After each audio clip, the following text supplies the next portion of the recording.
Hati nga ang opinyon ng mga netizen. Siyempre, may mga maka-Duterte at may mga maka-administrasyon.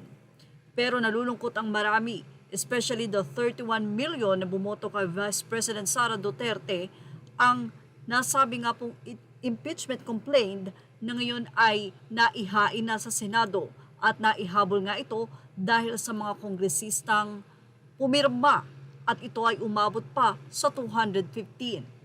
Sa Facebook page ng isa sa supporters ni Duterte, si E.B. Jugalbot ay ibinahagi niya ang ilan kung sino-sino nga ba sa Cebu, sa Marikina at ang mga di umano ay traitor o nagtraidor kay BP Sara Duterte.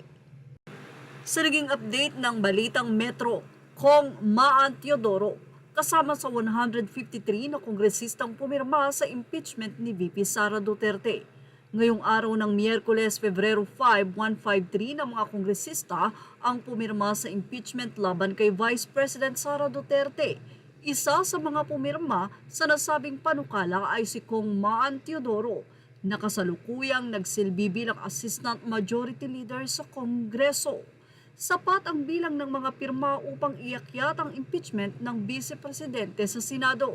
Malaki ang implikasyon ng pagpirma ni Teodoro sa magiging kalagayan ng politika sa Marikina, partikular sa nalalapit na halalang 2025, kung saan maaaring mawala ang tiwala sa kanya ng mga Duterte supporters, isang bagay na maaaring makapagpabago sa kanyang tsansang manalo sa pagka-alkalde. Mula rin sa naging post ni E.B. Jugalbot, ibinahagi niya ang isa sa nagsabi pa na ATM, Dinner with Idol, si Rhea Gulas, isa sa pumirma sa nasabi nga pong impeachment complaint. Hindi lang yan, pati si Frasco. Ayon nga sa mga netizen, nauna na daw na nagtraidor ang anak ni Garcia na taga Cebu sa nasabi nga pong pagpirma sa impeachment complaint. Ibinahagi nga ni E.B. Jugalbot at ayon sa kanya, just got home from Manila on board Pulse last evening flight. I will be going live after at 10:30 a.m. gikan Sugbo para sa Pilipino. Narito ang mga lawmakers sa Cebu who voted to impeach Vice President Sara Duterte. Nakalagay dyan ang mga pangalan ni Eduardo Rama mula sa Cebu City 2nd District, Cindy Chan mula sa Lapu-Lapu City, Lollipop Juano mula sa Mandaue City, Rhea Gulas, 1st District, Cebu Province, Edsel Galios, Janice Salbangon, Duque Frasco, Daphne Lagon, Peter Jan Calderon.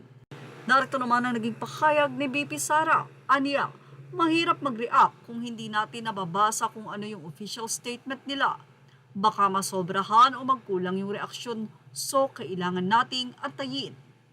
Narito naman ang naging reaksyon ng mga netizen mula sa post sa Facebook page ni E.B. Jugalbot.